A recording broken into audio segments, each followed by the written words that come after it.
Hi everyone, Dr. Liz here. Welcome to the Hypnotize Me podcast. I'm glad you're here and hopefully it will help you with your journey along the way. I've been an entrepreneur for most of my adult life. I built an award-winning company that was a household name in South Florida, then sold it and then focused mainly on my private practice as a psychotherapist, helping people feel better. I specialize in hypnosis techniques for anxiety, sleep, emotional healing, some habit change.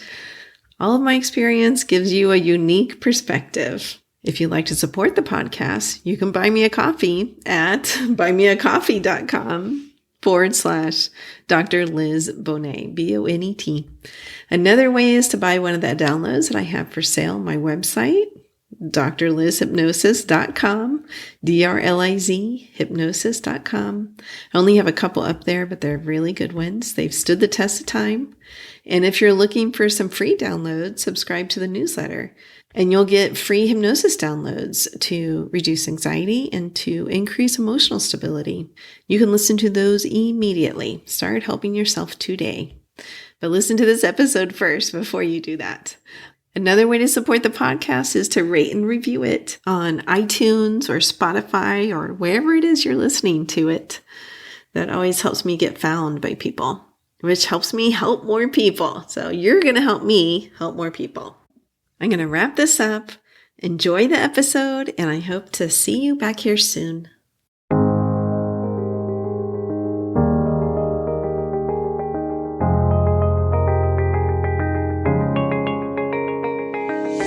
Hey everyone, Dr. Liz here.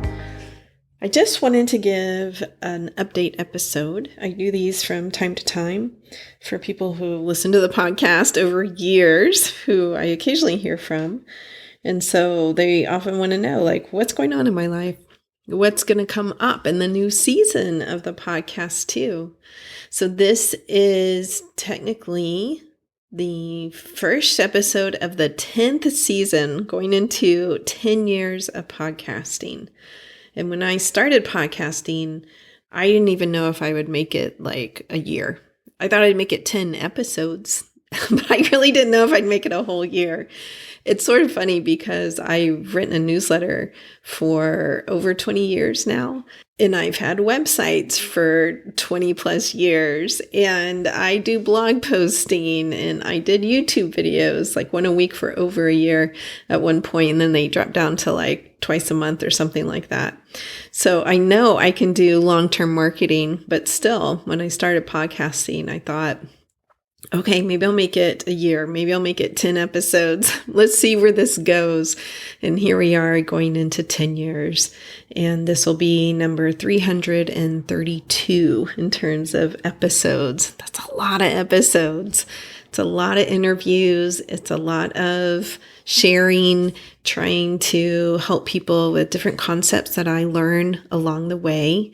A lot of different changes that have happened in my life as well during those 9 years that I started the podcast. There are a couple of big ones. I had a child graduate high school, leave for college. I had another child graduate high school, my second one, leave for college and come home early from college. So she's still living with me now.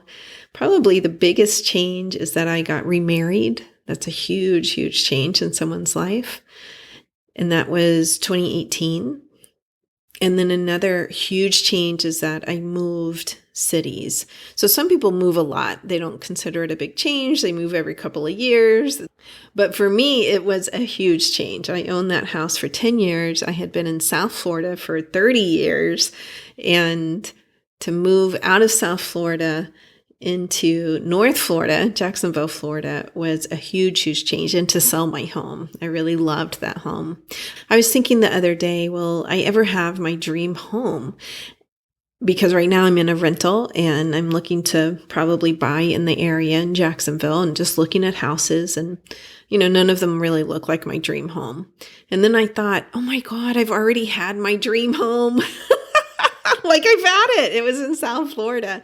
Now, there were some problems with that home along the way. There was a really big repair that had to be made multiple times. There were problems with that home, but it was definitely my dream home on many levels. In fact, when I went to go look at that home for the very first time, I fell asleep outside of it, like in my car, took a little mini nap.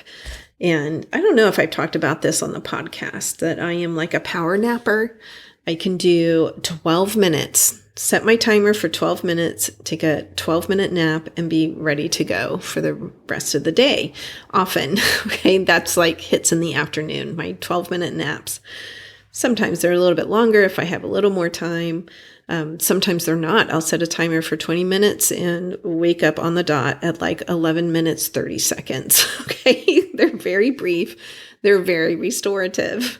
But I had fallen asleep outside of this home and had a dream that this was it. I had probably looked at like 100 homes by that point, like a lot of homes. I had put a deposit down on a rental a couple streets away, thinking I'm not going to find a home to buy. I'm going to have to rent another year. But I fell asleep. I had this dream. This was it. I walked in and looked around, and within 5 minutes, I said, this is it. This is the home. And then everything worked out. And believe me, I had massive student loans. I was self-employed. My mortgage officer at the time said, all the stars aligned for you, Elizabeth. Okay.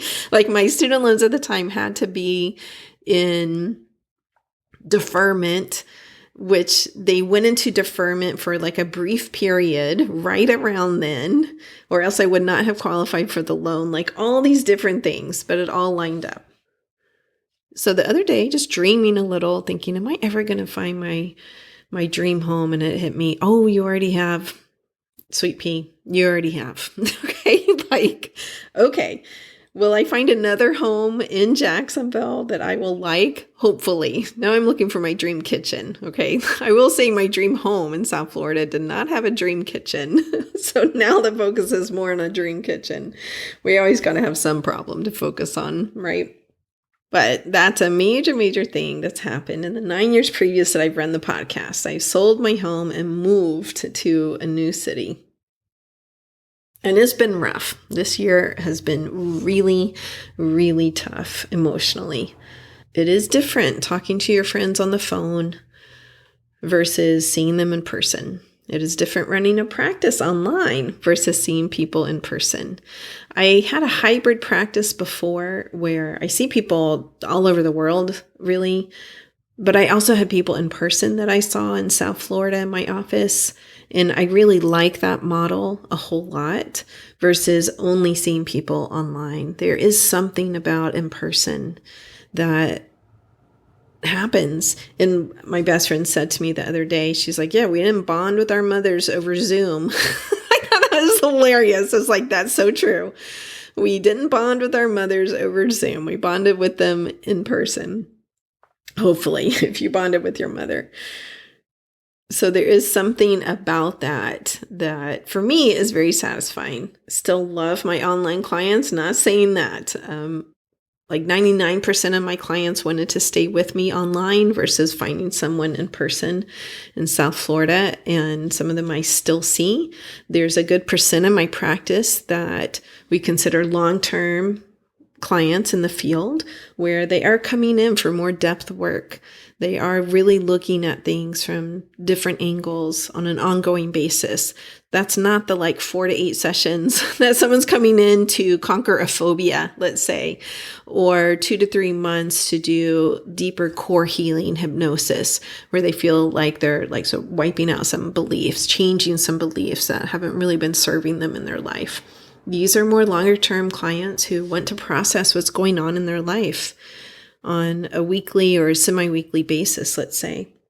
And so I love them so much. Like you really get to know someone in a different way when you do that type of work as a therapist, and them you. So sometimes those clients will take a break and then come back a year or two later because I already know their history, because they don't have to repeat that to somebody new, which the older you get, that gets pretty tedious. Sometimes like, okay, yes, this is my history. Boom, boom, boom, boom, boom. Being a therapist, when I started seeing a new therapist this year, I try to give her like, okay, here's my history. This is all the work I've done. This stuff feels resolved. And now let's move forward with the stuff I want to work on this year. So it can be hard though, when you try to see someone new and give them all of that. Often we don't need that history when we're doing very specific hypnosis for something. Sometimes it's relevant though. That's what that first longer session is often about, a session or two sometimes. Like, what is the history here? What do you feel is healed? And what do you feel like you want to change that still needs work? And geez, we keep changing our whole lives. I have a mentor who's 85 this year, and she said, I moved into a new apartment and I decided to be someone different. I was like, really? Like at 85, okay, right? Like, that's fantastic. She said she changes her whole life. She figures things out her whole life. She does different type of work depending on the decade of her life. So that's very hopeful to me. We all keep changing. Sometimes it feels harder in some years than others. I've been listening to a lot of the Buddhist teachers this year. Pema Chodron, Eckhart Tolle. He's not technically a Buddhist teacher, but both of them talk about suffering as a way to change. We don't change when we're not suffering, when we're just going along in our life, feeling happy, bopping about. It doesn't make us change. It doesn't lend itself to transformation unless we're really conscious about that process. I think there are some people who are more conscious about it than others, but generally it's suffering that makes us change, that spurs that self-inquiry that's like, oh my God, I'm in pain here. I'm suffering. What can I do to get out of suffering, to feel better, to change myself so that I can feel better? And I would certainly say that came about for me this year. Now, I knew it would be hard to move. I had made a plan for my chimp. If you've listened to a Path Through the Jungle series that I did on the podcast, I did 5 or 6 episodes on it. Incredible book by Dr. Steve Peters. And at the top of my list for moving was make a plan for the chimp. Your chimp's going to freak out, Elizabeth. Like, freak out. And what is your plan for your chimp? And so I had that all put together. Good little plan for my chimp. But I cannot predict everything. And so the chimp did, have quite, let's say, a fruit fest this year, like swinging from trees, throwing rotten mangoes around, shaking the leaves till they fall, all kinds of stuff that chimp did this year. And I had some things in place already, like meditation and art and exercise, all these things that soothe me. Everybody has their own list, but I had my whole list. Even then, I really struggled emotionally. And work was actually on that list and is very soothing for me. I know sometimes people think that therapists have a really hard job and how do you listen to all those problems? It is incredibly soothing to me to listen to my clients because it's like the singular focus that goes on. It sometimes does become a flow state depending on what's happening in the session where everything else falls away. Like the client is the focus, the person right in front of me, and my problem-solving brain gets to work, which I love. I love solving problems, okay? So it's not just being present for an emotional process and feeling that connection. It's that problem-solving process too. I was thinking about starting a business called The Problem Solver because it's like, oh, I love to break it down. I love that whiteboard, whether it's in person or virtual, the whiteboard. Of like, all right, let's break this down. Let's see what's happening. Where is it starting? Where did it start? I'll give you an example of this. So my husband and I are seeing a couples therapist, and she had asked about a fight that we had had. And we sort of jumped in reporting on the fight, like in the middle of the fight when I thought about it later. Because when I thought about it later, I thought, oh, that fight started the week before, okay? When he said something. And then it continued 2 days later. So let's say it started on a Monday. That fight started on a Monday when he said something. And then 2 days later, we go to breakfast. He says something else that I get upset about. And then, so that's a Wednesday. And then the Saturday we go to breakfast. We don't usually go to breakfast on Wednesday mornings. He just happened to have the day off and my clients didn't start till later. So we went to breakfast. Usually we do go to breakfast on Saturday mornings. And then Saturday morning, before we went to breakfast, I made some snarky comment. And then during breakfast, I got very upset.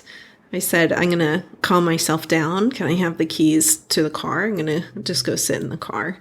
And he said, sure. And I said, I'd like to be a better partner for you. So let me go do that. I go sit in the car. And then when he finishes his breakfast, he comes out and we get into it. That is where we started reporting to the therapist about the fight. But when I thought about it later, it's like, oh, it's way back. It's a week before, really, where it started. And that's what I mean by problem solving. Often people are just seeing that present moment, the height of what's happening. Here's another example. I was working with someone around nail biting.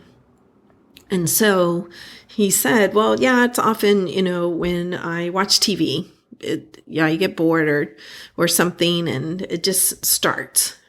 But when we really looked at it, it's like, oh, what is the feeling that's going on? What is the trigger? It's not just TV. It's like this little feeling in your nails that something's imperfect and needs to be smoothed. I'm a nail biter myself. I should say ex-nail biter. I don't really do it that much anymore, but for many, many years I did. And I said, all right, if we trace that back to that imperfection, let's say, then what are you doing to take care of the nails? What kind of prevention are you doing? Are you filing them? Are you doing nail oil? Are you, if you're a woman, are you painting them? Some men paint their nails too. But often for me, it was having my nails done kept me from biting them for many, many years until I didn't really need them painted anymore. And I could just not bite them, period. I'll grab a nail file instead. So that's what I mean by problem solving is oh, let's trace this back. Maybe the height of the action is starting when you sit down and watch TV, but there's all kinds of background here that goes on leading up to that. So that's what I mean by that. I really love doing that. And that is part of the process when I work with people. So sometimes they think they're just going to come in and say, okay, I need a hypnosis for nail biting. Can you do one for me? Without really having to talk about all the different things that lead up to it. So we do that. And then we put that into the hypnosis, which is a really fun process for me. One of those suggestions becomes taking good care of your nails. Now, this person worked with me for weight loss very successfully.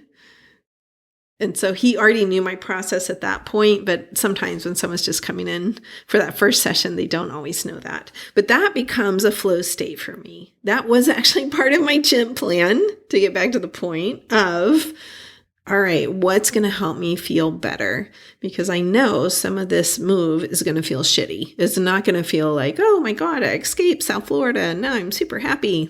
Never goes that way. Okay, never. Plus, I was dealing also with my daughter who had some significant health problems, my younger daughter, that were not figured out when we moved here.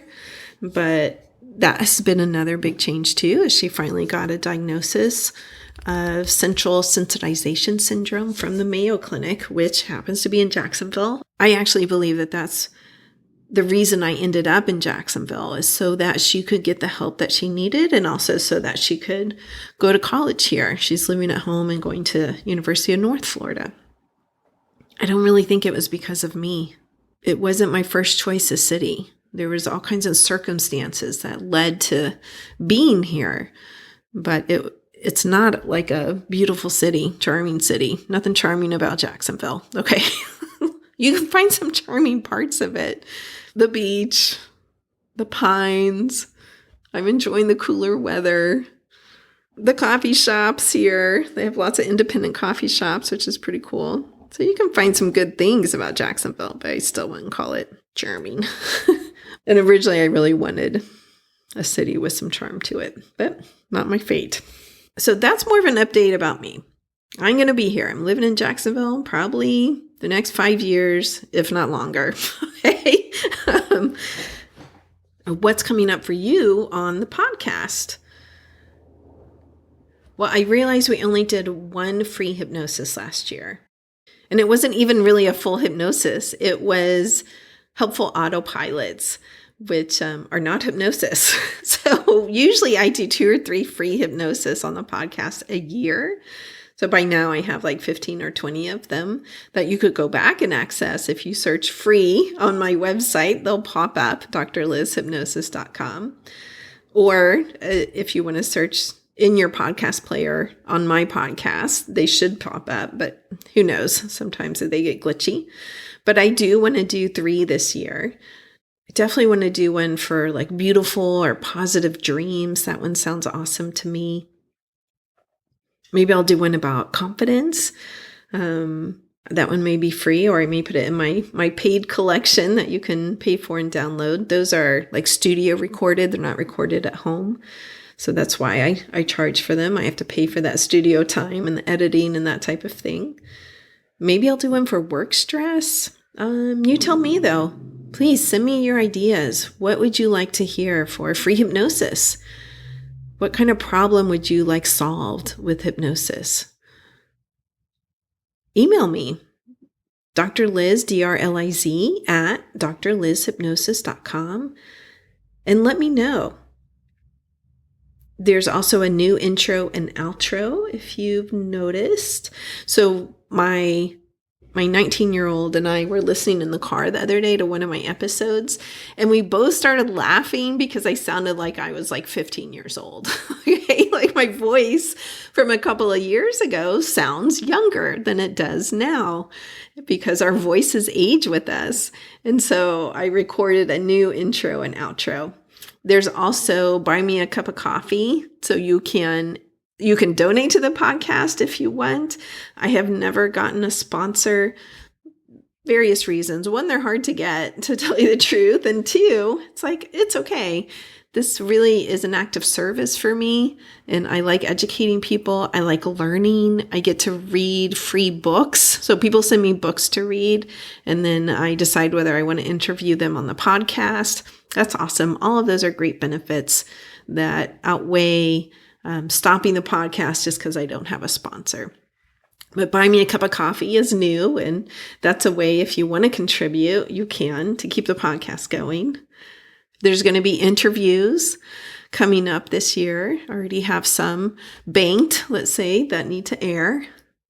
And of course, I'll do episodes on different topics, like books that I'm reading, and just sharing that information with you in a different way. Like I mentioned before, I'm listening to the Buddhist Pema Chodron, Getting Unstuck. That's a wonderful book. It's really about breaking habitual patterns, which when you're in couples therapy, you get to face your own habitual patterns. Not a fun process. So perhaps I'll talk about that one because it's so good. I find myself just taking notes the whole time. It's like, oh, I wish I had a transcript of this audiobook. I'm sure they offer that somewhere. But there's also a good process that goes on when you take notes, for me at least, that, I'm encoding it. It helps me encode it. It helps me remember it when I take notes on something. So that's useful too. But perhaps I'll talk about that. The publishing schedule will probably stay about the same. I usually do every other week and for a couple of months, and then I take 3 or 4 weeks off. I probably will keep that just to keep the content fresh and coming. And I'm hoping to hit 1 million downloads this year. So when I first started podcasting, the growth was spectacular, like off the scale, because it was the early days, it was 9 years ago. And so lots and lots of people were listening. As the years go by, though, the downloads per month has dropped. And other podcasters I've talked to who started their podcast around the same time I did we all notice the same thing. As it got more popular, there's more podcasts to listen to. So people go and listen to other people and then they come back to yours. I do that too. I'll listen to one podcast for months and then completely forget about it and then go back to it later, like 6 months later, a year later, something like that. That's just human nature. But I'm hovering right around 850,000 downloads for the lifetime of the podcast. And I'm hoping like, hey, maybe I'll hit 1 million this year.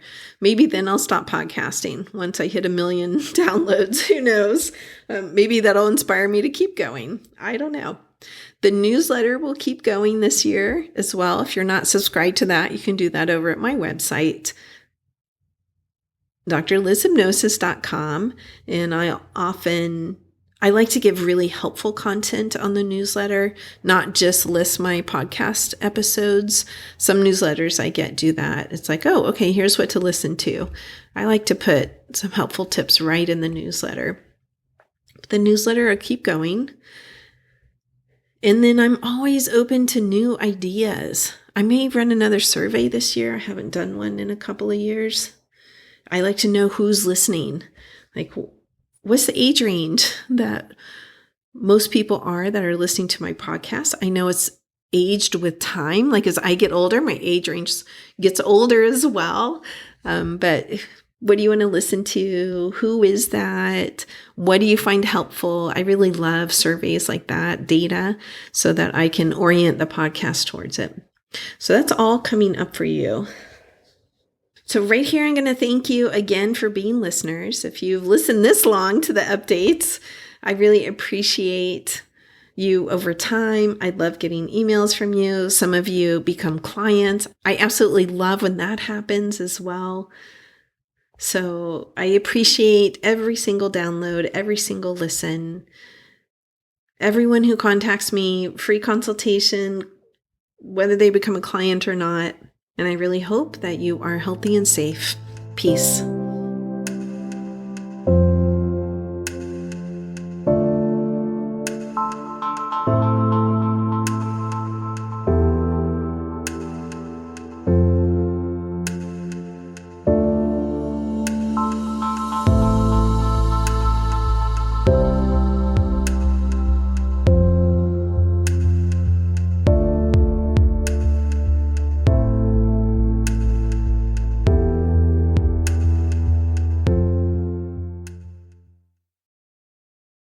I hope you truly enjoyed today's episode. I work all over the world doing hypnosis, so if you're interested in working with me, please schedule a free consultation over at my website, drlizhypnosis.com, and we'll see what your goals are and if I can be of service to you in helping you reach them. Finally, if you liked today's episode, please subscribe to the podcast or tell a friend. That way, more and more people learn about the power of hypnosis. This podcast is not mental health treatment, nor should it replace mental health treatment. If you need therapy or hypnotherapy, please seek treatment from a trained professional, such as myself. Have a wonderful week. Peace.